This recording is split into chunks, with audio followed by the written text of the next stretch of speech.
We are so grateful that you are joining us here today, and we are so grateful to and excited to talk to Kirby and Tom about their sweet son Tommy and any advice that they have to give to other parents that have experienced a stillbirth. And I just wanted to do a couple of housekeeping things. First of all, if you're part of our community, please hit subscribe.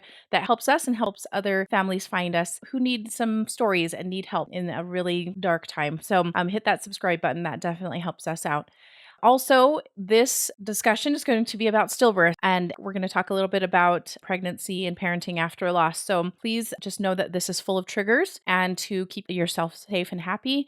And well, you don't necessarily have to be happy, just safe. Just be safe. And if you don't need to, if it's best for you not to listen to this conversation, please just go listen to something different. So, but I do want to welcome, first of all, Kirby and Tom. Thank you so much for spending the time with us today and to lend a little bit of advice to us on how you guys have navigated these waves of grief that has been the last 3 years. So welcome, welcome. Thank you so much for having us. It's been really, really good talking about Tommy and sharing him with you. Yeah. Yep. Go ahead. Thank you for having. Really appreciate the opportunity and the platform. So happy to be here. Yeah, we're so grateful that you're here. My husband really, it was really fun to watch him. He came out of that just beaming. So I know that he had a good time talking to you, Tom.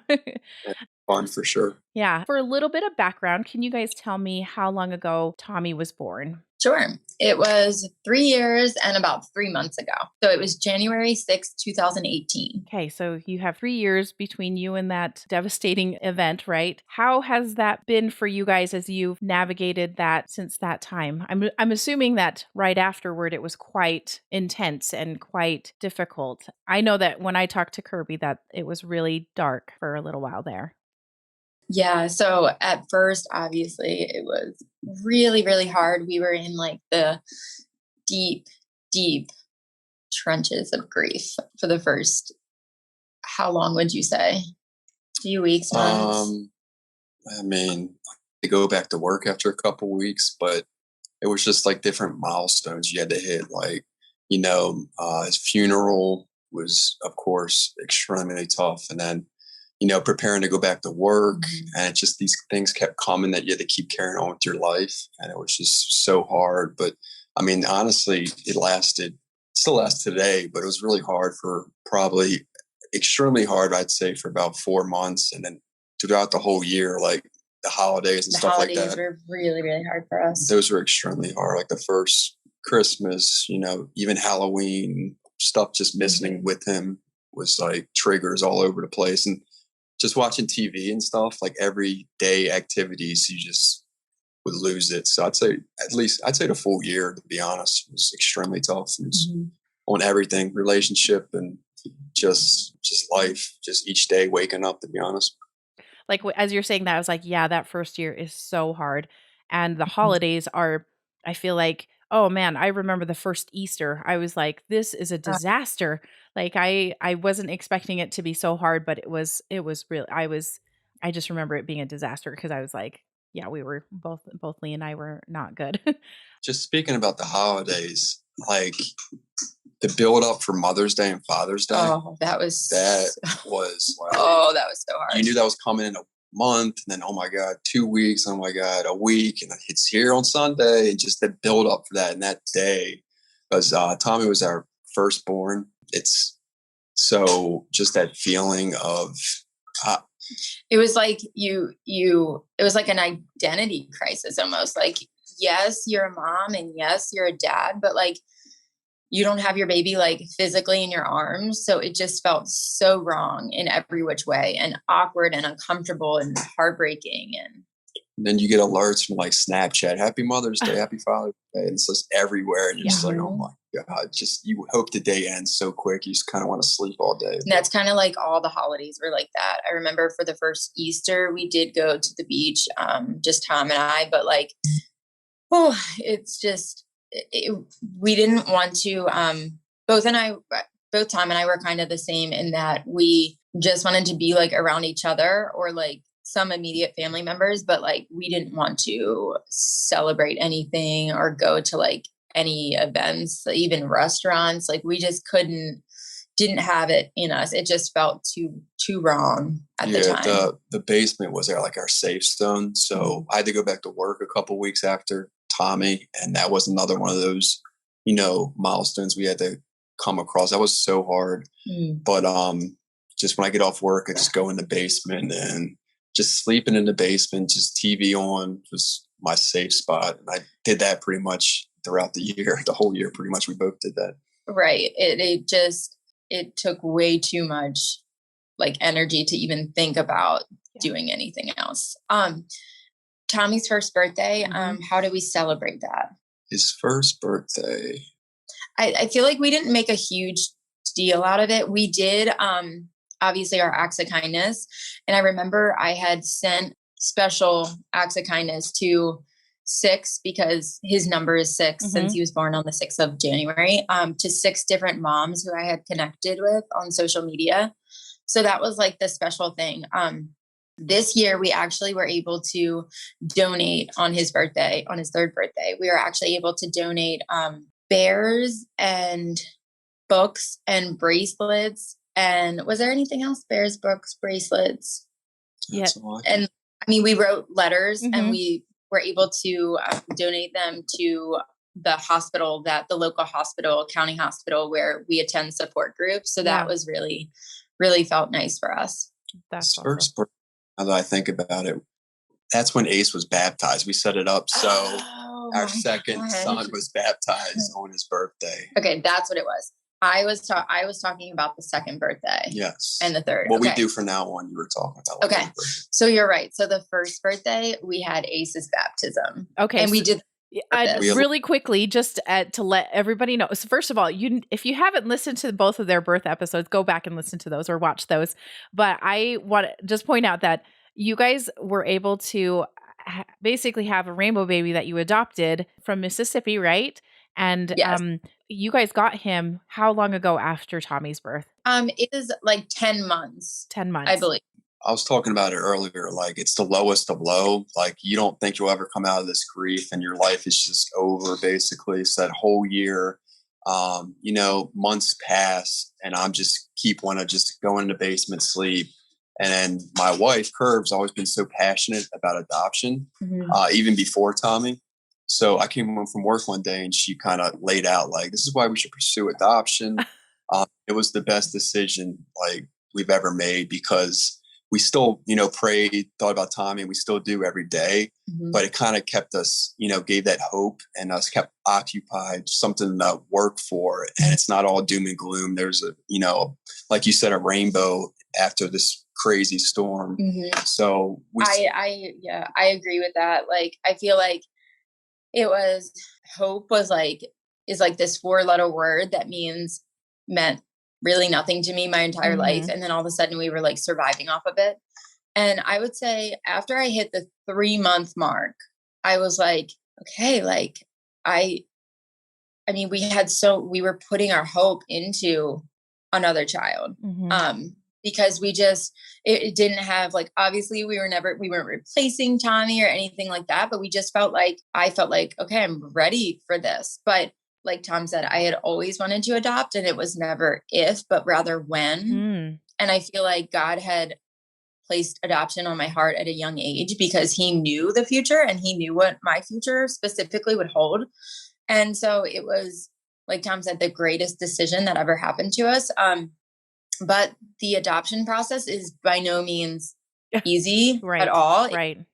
It is filled with grief, and for, biological parents and adopted parents, there's so many layers to adoption.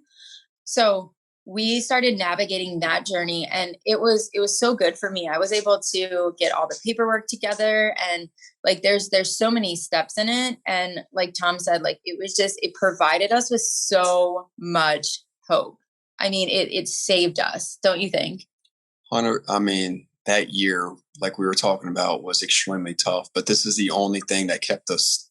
I became extremely, Kirby's always had the strongest faith, but it drew us even closer to God and having faith, especially me, losing Tommy and just praying to him every day, praying to God, asking him to help us through this dark time.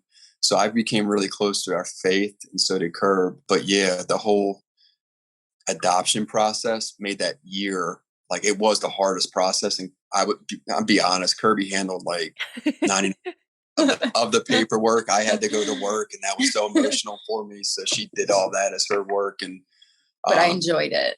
yeah. But that process, I signed up for it, and I thought it'd be like, yeah, but it was so much more intense than I It's thought. not, but right. And it really, I truly feel like it helped us so much on our healing journey as well. And it taught us so much because there's so many ups and downs with it.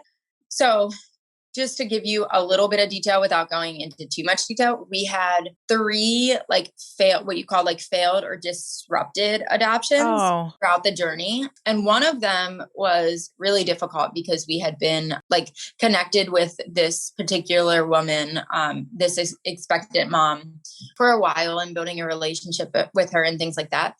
But it was like God was in all of the details. Like that happened, and like obviously because it ended up leading us to ACE, but we had so many realizations during that process and so many moments where we were like, wow. Like for example, after that 3rd failed adoption, we were like, okay, what is God calling us to do at this point? Like we needed to stop and pray, and we took a break from the process to really like tune in to, okay, yes, we have hope for another child, but we need to make sure we will be okay, or we will be, I don't even know the word, without, like, if that never happens, we needed to like find healing and find like, I guess, like satisfaction in the idea of like never having a living child. Like we needed to come to terms with that. So I feel like it just helped us so much with our healing in general. Do you? I think and our once we accepted, growth. like, we might not ever have a child on earth, just Tommy in heaven, and any other children. I think once we accepted, that could happen, then that aligned everything. And that's when we shortly after got the news that a mother chose us from Mississippi. And we went to church that day, and the priest was talking about going all in, about life and having faith. And we got the call like shortly this after. sermon that was like God was speaking for you directly through priest to us. Like it was all about like, just when you're close to just giving up, don't do it. Like just put everything in, basically like put it all in and just rely that God's going to carry you through, and God's going to, I don't even know, God's going to provide. Yeah. And just like put all your faith in him. Yes. And don't worry so much about the details. Just trust his plan. And then we got a call shortly after the sermon. Kerr walked outside. We were getting breakfast with her family, and a mom chose us from Mississippi. And then cloud 9, but we were extremely nervous. Just everything we've been through and losing Tommy and the whole adoption process. But yeah, we just packed up the bags and went all in and decided to drive to Mississippi and, of course, pursue it. But I mean, that was something could have went wrong any second. Like she could have changed her mind, or that's how the adoption works. So, but we have been blessed with the absolute, like, I can't even like describe Ace's biological family. They're like the greatest people we've ever met. And like, we know that God has connected us like for a reason and for a greater purpose. And it's just like, it kind of reminds me of like the journey to Tommy. Like, yes, it's like this hardest thing happened, but we would do it all again to have met him. And like the same thing with adoption. It was like this crazy windy road, but like we would do it again to meet like Ace. Like, so it's really special. And then we found out we were pregnant with our 3rd little boy, Miles. And that pregnancy was very scary for me. There was, I would say, a lot of complications. Did you think? I mean, pregnancy after loss is, I'm not pregnant, obviously, but like emotionally for me, I've never felt so all over the place. I can imagine what Curb was going through, but I mean that the in only general, time I ever felt okay was if like we were at the doctor's listening to the heartbeat. Yeah. But then like the second I was in the car ride home, I was like, I don't know. I don't know. So, I mean, and the placenta was in the front for this one. So no movements. So it Oh, was so hard. Like I had said on the previous episode that Tommy, I could feel him moving all the time. This yeah. baby was, no, I could not feel Oh, much. They described it as having like a pillow in front of like, so the baby would like kick a pillow basically. So I couldn't feel, it would like mask a lot of Miles' movements. So towards the end, we had two major scares. But during our 20-week anatomy scan, I knew something was wrong because just the way that the ultrasound technician was like acting. And then right when I saw the doctor's face, I knew it. And so they had found 3 soft markers for, they told us at the time, either Down syndrome or something else, but they wouldn't know like what that something else was, and that they would know more at 28 weeks. And this was 20 weeks. So obviously we're like trying to process that. And I'm saying like, okay, God doesn't make mistakes. However, God creates this baby is going to be beautiful with special needs or not. But I really, really, really want this baby to survive. Like, no matter, like, it was just like so hard. So them saying like, we don't know Down syndrome or something that like they weren't sure of, right. that like I didn't know if it would be like compatible with living outside of the womb and things like that. So it was definitely scary. And then I'll just add in, it felt like we just kept getting news that was like, besides Ace, which was the happiest when Tommy was born, that was happy and sad and all those emotions. But Ace was like the peak. Such a miracle. But felt like we kept getting hit and knocked down. Like, just like really, like we finally get a pregnancy, healthy. I mean, and then we get the news at the 20-week ultrasound. You know, there's some soft markers we don't know, and I'm just like, oh, here we go again.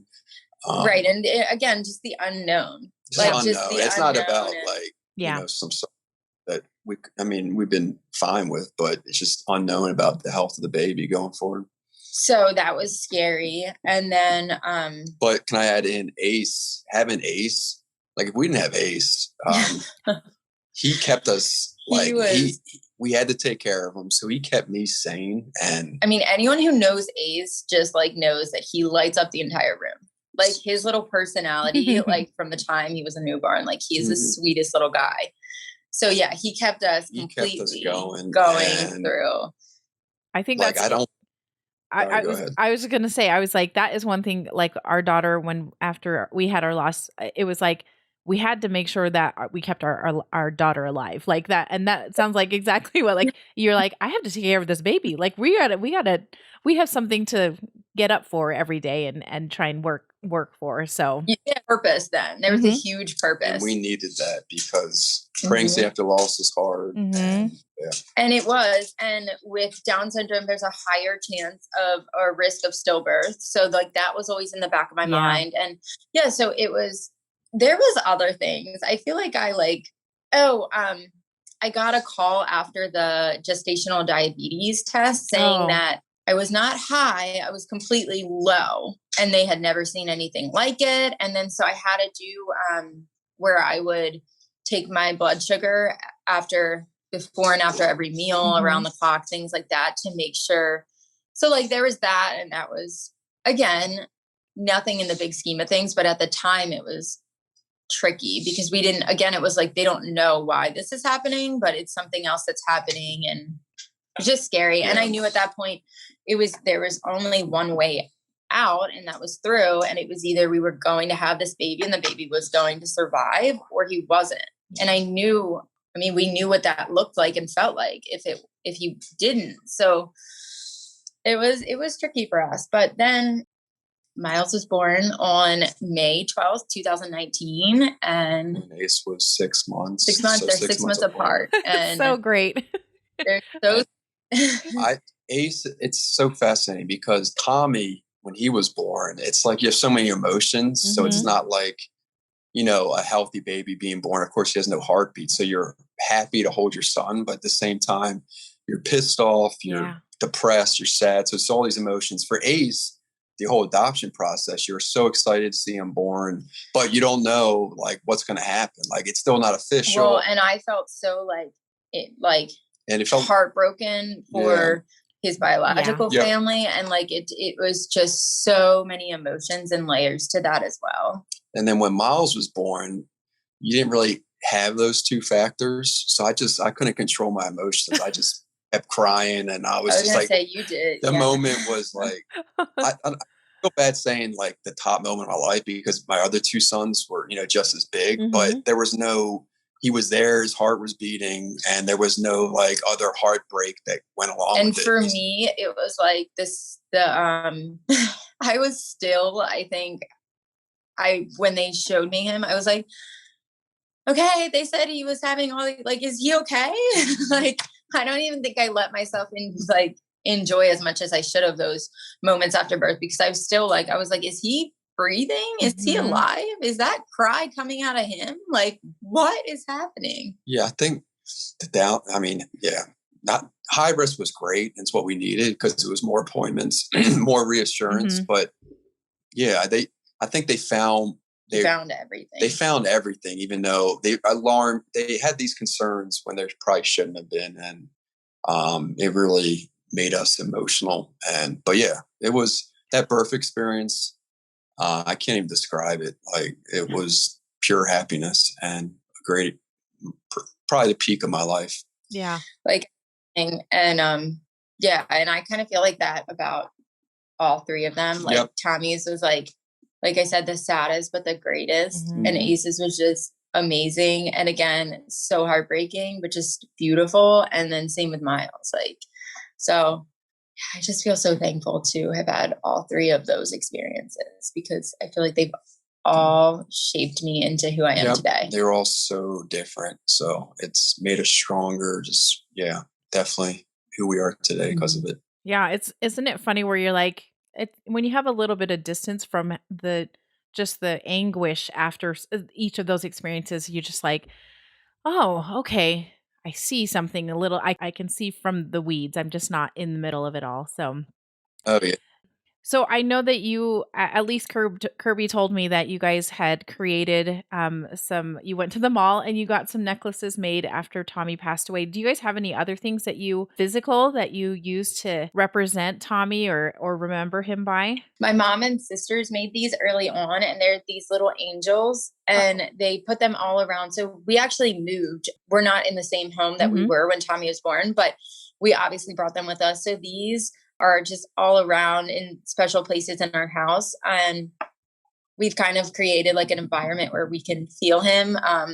We do have his picture hanging in our room, like a little spot for him there. And then we have over here, like when you walk up the steps, there's like an area where we like decorate for each holiday with all of his stuff. It's his little corner. And then his blanket, actually, the boys will sleep with, which is sweet, on the white blanket that he was wrapped in.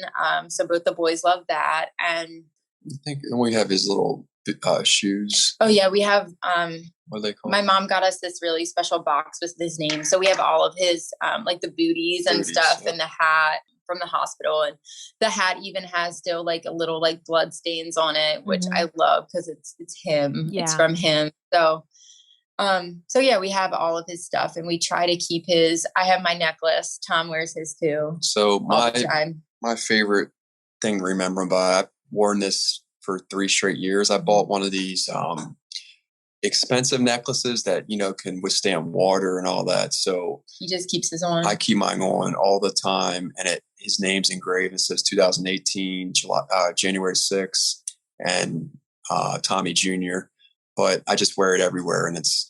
I was thinking about a tattoo, something like that. Didn't go that direction. And this necklace, just the whole process, buying it and going to the mall, out of the basement, and knowing you're doing something for him, yourself, and just keeping his, presence here on Earth was.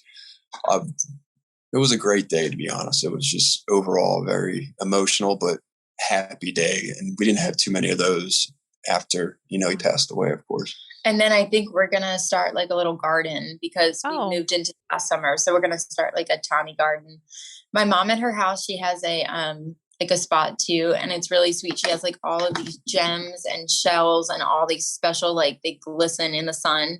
And now all of like Ace and Miles and their cousins, like they'll go up and they'll sit, and Ace will say Tommy's spot, and he'll go sit and Oh. he'll play with it all. So it's sweet. I was really worried, especially in the early days, like how are we going to make sure that no one forgets Tommy, or like that we're not like moving on from him and all this stuff. And then I realized like it doesn't matter who remembers him, because like we as his parents remember him every second of every day. And we naturally learned how to, I would say, easily carry him like right with us, like right in the, and multitask. Like I can think about him every second of every day and I carry him in my heart, but I can like do everything else as well. And I can like be a really great mom to Ace and Miles. And I feel like that it's so much more natural than you would think to like carry your child with you. That's a beautiful way of putting it, carrying your child with you.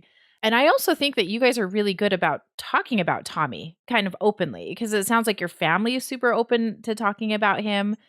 Yes. And I think that's like something that we in the beginning, like we like really were passionate about, because we didn't want people to, especially close to us. I give my wife a lot of credit for that, because I mean, no one knows how to handle a situation like this. So I wasn't sure, like there's family members not sure if they should bring him up, or but Kerr made it very clear, like we need to say his name, talk about him, and that was the best decision, because I loved saying his name, talking about him. So do his family members now, and it's it's just natural, not weird or anything like that, because from the beginning, that was her mindset, and it's the best way for us to remember him. And I did share before in the other episode that what Father John said to us about, our priest said that Tommy will do more in heaven for us than we could ever do on earth. And again, at first that was on earth for him. And like, that was so hard to hear that, because we were like, no, we were going to like give him the best life here. But like, obviously he's having an extraordinary life in heaven. And the reason why I'm so passionate about us like talking about him and keeping his spirit alive here is because I especially want the boys to learn like all that their brother has done for them and us, and just all the goodness that has come from a really dark time. And I feel like we can do that through talking about him. And it just helps them realize like all good things come from above, I guess. And he's done more, to Curb's point, in these 3 years for us than you can ever imagine. Like, oh my gosh. I mean, he brought Ace and Miles to us. Just without Tommy, we wouldn't be a family today. And I had mentioned like what Jerry's walking through, and I just we feel Tommy so much as being our advocate in heaven, and just so many prayers are being answered in regards to Jerry's cancer, and just he helps lift all of us up. And I think it's important to like recognize that. That's awesome. Yeah. For those who haven't heard the other episodes, go listen to those other episodes. But Jerry is Kirby's younger brother. Is that right? Is it a younger brother? Okay. Yeah. And he 19 or 20, but he's 19. He has cancer, and so young. And so it sounds like he is getting some strength from above, which is great. Yeah, for sure. So I think that's awesome. Yeah. We're confident with Tommy up there, and and we've seen God like work so many miracles on our behalf, that like we know he's working so many miracles in Jerry's life, and it's amazing. Now you are obviously a very believing family. You come from a really believing family. You guys have churches very big in your lives. And it sounds like your priest is has been a good advisor, a good mentor, a good leader for you. Has that been pivotal for your healing, that spiritual tie to heaven? Definitely. I feel like I said before, like Jesus was always a huge part of my life growing up, and now he's like the center of all of our lives. And we realized that like we can do hard things because of him, because he's going to carry you through. There was so many times when I thought I can't do this one more second. Like this is just way too hard. And it was something that I couldn't bear to keep doing. And so I had to draw strength from above. and I've never been let down Right. since I did that. But I guess in terms of like if somebody was like trying to find a faith, where to start, there's so many ways, but um Jesus Calls, Jesus Calling, and it's a book by Sarah Young, and it's a daily devotional, and I just feel like that is so, it's so beautiful, the words. It's like, if you know, you know, when you start reading it, and it just is so relatable, and it's just, I don't know, I feel like that would be a good place to start. What about you, Tom? So after Tommy passed away, I had a lot of thoughts going through my mind, as you can imagine. I had questions like, what did I do? What is God punishing me? I took it really deep, and I took it like it's something I did. But Mhm. going to the church, talking to our pastor, he told me God's nothing but good. So he kind of, having that faith, honestly, I don't think I'd be able to make it through the process without it, Mhm. because it helps you believe that Tommy is in a much better spot up in heaven. He's looking down on us, and it helps put things into perspective. Like, this is such a small amount of time on earth, where heaven's eternity. And with not leaning on that faith, I don't know where I would have turned. Honestly, I could have turned to, scarier, worse things. So Mhm. definitely reached out to the church, talking to Father John, meetings with him. We also had support groups that we attended that were extremely helpful, Those because are really good. it helps you feel like you're not alone, because your friends, family, typically this is so rare to happen, stillbirth. So you think you're like the only ones in the world this Yeah. happens to. Your friends you see are getting pregnant. You see, on Facebook, social media, all these pregnancies and all these gender reveals. Mhm. Everything's so smooth. But these support groups, you guys could, it helped us vent and get those feelings out, and they're experiencing the same thing. So that was big for And us you too. realize how many similar thoughts people have. Yeah. Hmm. And you feel less alone Yep. in a really scary time. It helps. The Because connections are so good. I feel like the only people that truly get it are the ones that have the parents and families that have lived through it. Mhm. So your friends, God bless them, they're trying the best they can to comfort you. But it's such a unique, crazy experience with all these emotions. So only people that I feel like have lived through it. Um, they friends and stuff help, but they, get the exact feelings, which are hard to describe. And I've actually had people say to me, I couldn't even begin to put myself in your shoes to even imagine it, because I can't go there. It's too hard. Yeah. Yep. And so yeah, like Yeah, but I also read some books. Like, Mhm. I feel like there's not much out there for the husband, to be honest. Yeah. I forgot the name of the book. I'll have to send it to you guys. But there was one written by a husband, and he came up with the book because he noticed the same thing. There wasn't any like much for husbands out there. Yeah. And I read that. That helped big time. And a big takeaway from that book was, it said, going forward, of course, your life will never be the same. You'll have some of the lowest lows out of anyone in the world because of what you've been through, but you'll appreciate everything so much more. You have some of the highest highs. And I can't speak the truth to that. That's hit hard with me, and that's been 100% what we're going through now. So anytime I wake up and see Ace, Miles, like, I feel like I'm even higher than I would be without yeah. Tommy, because you appreciate just the You journey, just just appreciate everything. everything about it. Birthdays, holidays. Every day is just beautiful. You just can't believe it. Sometimes I'm just like, I can't believe that we're like looking at them, and I'm handing him a cup of milk. Like, how is this happening? It's so good. Yeah, I just like, sometimes Miles is asleep and I just look at him and I'm like, wow, so cool. There he is. And same with Ace. I'm just like, man, that's so cool. Yeah. I know. Yeah. Tom's like, Ace did this today, and blah blah blah, and it's fun. And when they call you daddy, for like, when they say daddy, It's dad, so sweet. mom, it's the sweetest feeling. Yeah, it is. I love okay, this is the thing that I've taken away. Like, even when I talked to you, Kirby, on the phone before, and just talking to you guys both, I love that, because this is like how I feel, is that you have felt the deep dark hole, and it is horrible, and you never want it to be there ever again, but then everything is so just sweet after that. Like, the things are, and you just, and it makes you feel like, I love the fact that you said, I don't have a to do, I never do to do lists anymore, because you're like, I want to live and just appreciate your time with your boys and time with your family. And I just, I think that's a great way of putting it. It's just the contrast makes it so the sweet times sweeter and the happier times happier. So I really Yep. like that. I Definitely. just a great way of putting it. So, because right now, there's a good chance that somebody's watching this and has just experienced a loss. Say something to that person who is maybe experiencing the loss right now and might not see the end of the tunnel at this present time. Will you go first? Sure.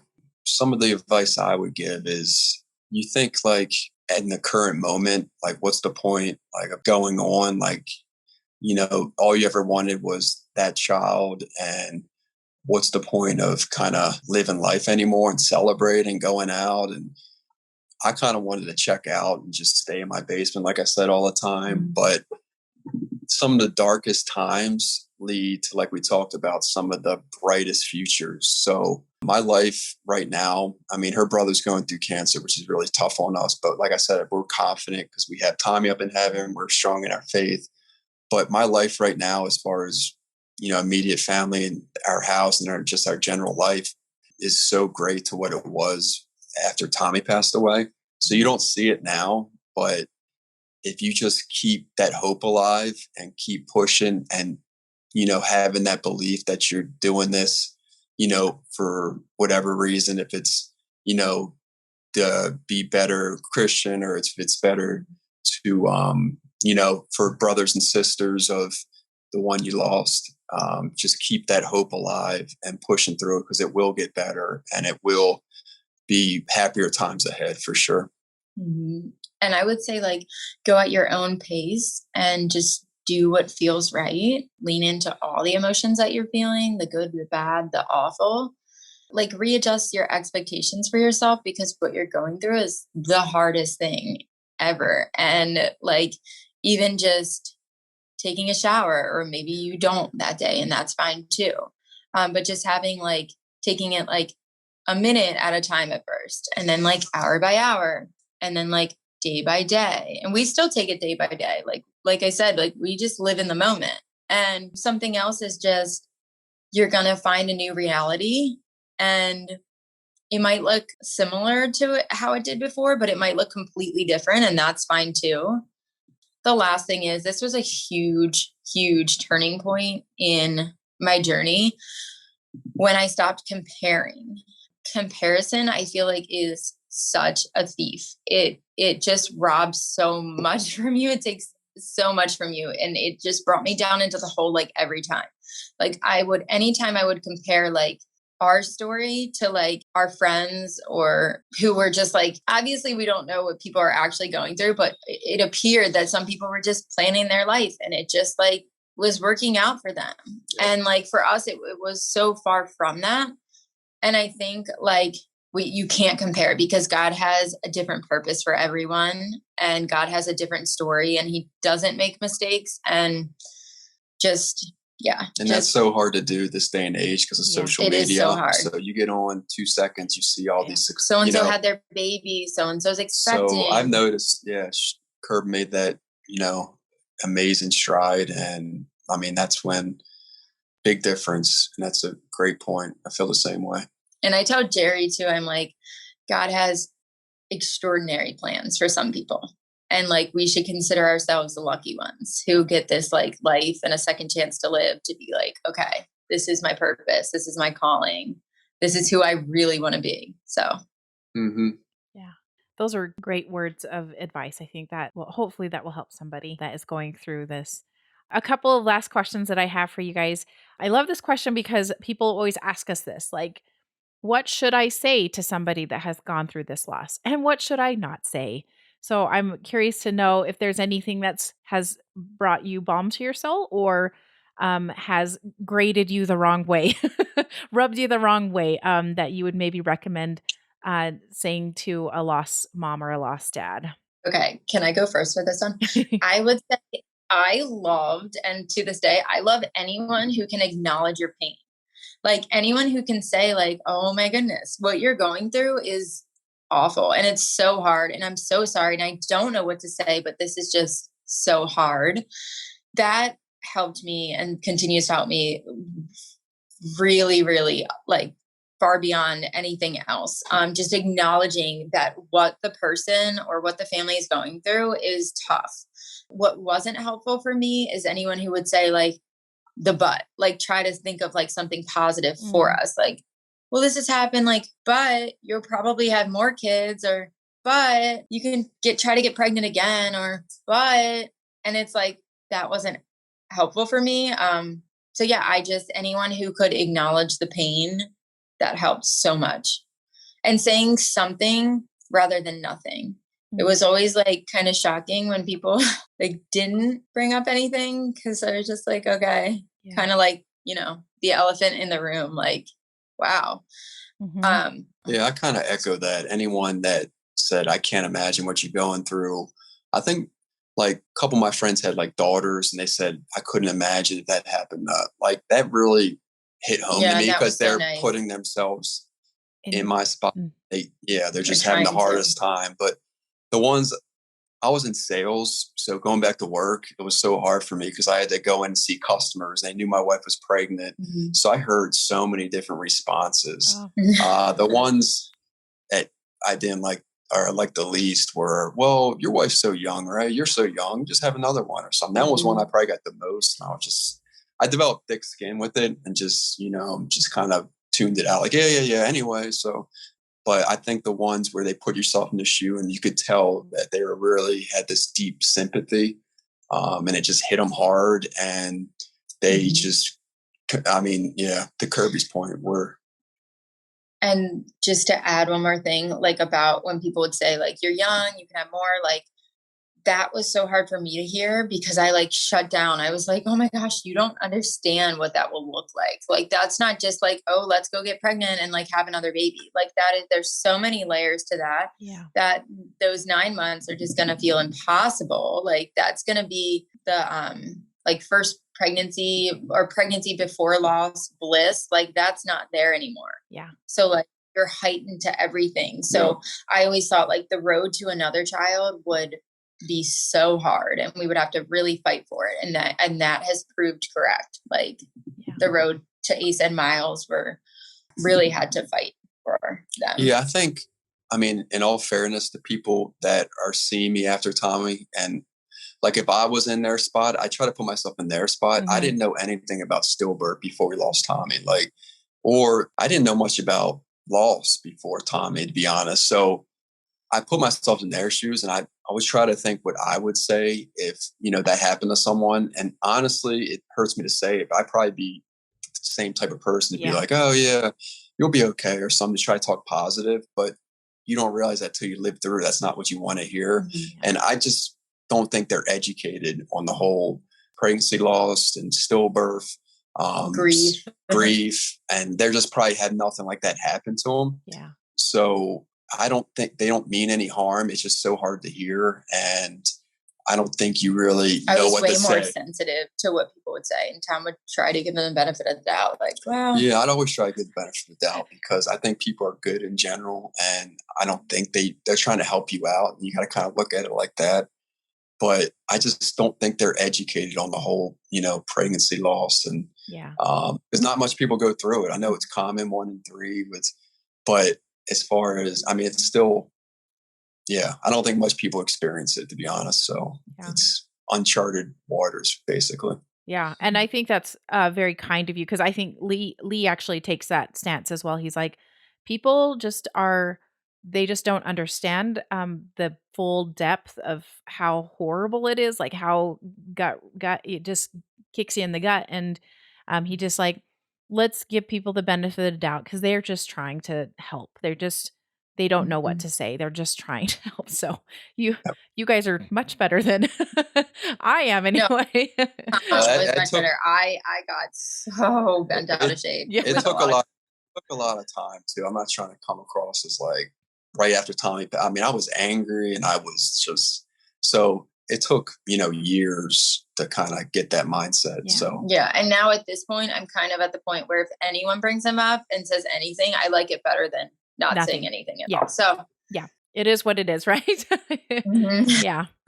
And I wanted to actually come back to one thing that you said, Tom, about you were really angry afterward. And I think that we all go through, right? Like that is one of the stages of grief or whatever it happens to be. I'm wondering how you guys worked through your own anger as you came across it, because like I would be angry one day and then the next day would be happy, but anger is, I think it takes people by surprise actually. How did you guys deal with that? Like, I'm not an angry person. I experienced it. So you're right. It did take me by surprise, but you just get pissed off about everyone, everything, because they're not going through this pain, which isn't right, but it's, you can't help your feelings. The way I coped with it is just talking to my wife, Curb. I Mhm. think talking things through, like why you're angry, and just communication to someone you're close with kind of helps you vent and kind of clear the air. And And just not putting ourselves in situations with like groups of people. Mm. try to We avoid really these stayed to situations. ourselves for a long Yeah, time. staying to yourself, there's nothing wrong with that. That's what That's we what we did. wanted And to that do. was healthy. And it helped us now. Mhm. Like, it helped us big time doing that early. And just physically, walks. We went on a ton of Mhm. walks. We probably walked miles and miles after Tommy just because it was peaceful, saw the Mhm. trees, things like that. Talking, jogs, just small stuff like that to help your body kind of with the anger and just relax a little bit. And what I did, I also am not an angry person by nature. And I got so, so angry for a while and, or like in and out of it. But something that I did to help myself was so on social media, I just like strictly like followed like lost moms, like other lost Oh. moms in the community.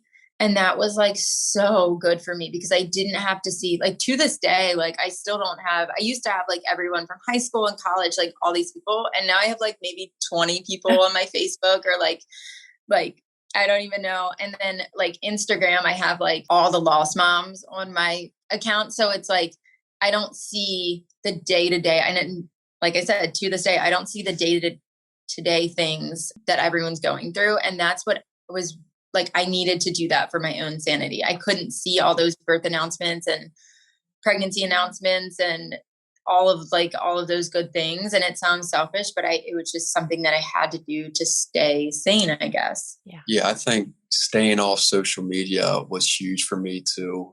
It just, you get angry when you get on. It's nothing good can come from it. What I've learned, what I've learned in the long run is social media is, I really think there's more bad that can come from it than good, because people are only sharing all their, good Yeah, Tom experiences. would be like, You're okay, not they're seeing, sharing this, Kirby, but like you don't know what's happening. Yeah. like, And no it one's is gonna true. put like I mean, when they lose somebody, they put it up there sometimes, but no one's gonna put like having the it's more about, look at me, look what I'm doing, that's so great, look Yeah. at my family. Mhm. And nothing, I feel like it's like a competition almost, and it's not healthy, So and I was stay like away from thankful that I could like remove myself from that. Like Yeah. I had enough knowledge and like just I don't know, I just like was able to like be in tune to my feelings enough to be like, okay, this isn't healthy for me to see all of this. Yeah. Like I'm just not gonna look at it. Yeah. I'm gonna remove myself from the situation. And that was so good. And that really helped with my not comparing to. Yeah. And one more thing to add that I got angry about was, it seems maybe stupid now, but looking in the moment at the time, Mhm. like Tommy, we didn't know the sex, if he was going to be a boy or girl. We wanted to keep it a surprise. Mhm. And then we found out he was a boy, after we learned he was still, or he's had no heartbeat, and after he was born. Mhm. But like, even just, I get angry watching TV. I get angry like watching, I love sports, and I would like watch football, and I get angry because I would think like, what if Tommy was Oh. really in the football, became a football player? And your So mind would your just mind go. just goes, and then you turn on TV commercials about dads, and then just, Mhm. even I It was remember just I got back in the Boy Meets World for a little bit, like watching that TV show, and then it just would hit me at random times, like, man, this is about a younger kid going to high school. This could have been Tommy. So like, Yeah. anger came a lot from even watching TV and things like that. So just in the I just have beginning. to say one thing. One time I'll never forget when I went back to work, I heard someone coming in saying, "Oh my gosh, I had the worst night of my life." And I was like, "What happened?" And it was that her daughter was sick. Oh. And like, I just, all of a sudden, like those worst night of my life, like it just took on a whole new meaning for us because just phrases and stuff I was so sensitive to for the longest time. Yeah, we would look back like a bad day before this would be something like sitting in traffic for like an hour. Right. But Yeah, and it's nothing. we don't live life like that, which Tommy's brought so much good to us. So examples like that, like traffic's not a big deal. Just these. And we say that too. Anything materialistic, that's all it is. Yeah. It's materialistic, and like it's fine. It can be replaced, or maybe it doesn't have to be. Like it's not the end all be all anything like that. Yeah. Cars, like anything. Like, Yeah. are you okay? You got in an accident. Are you okay? Okay, the car, we'll figure it out. You know. Yeah. He's helped us not be into that stuff.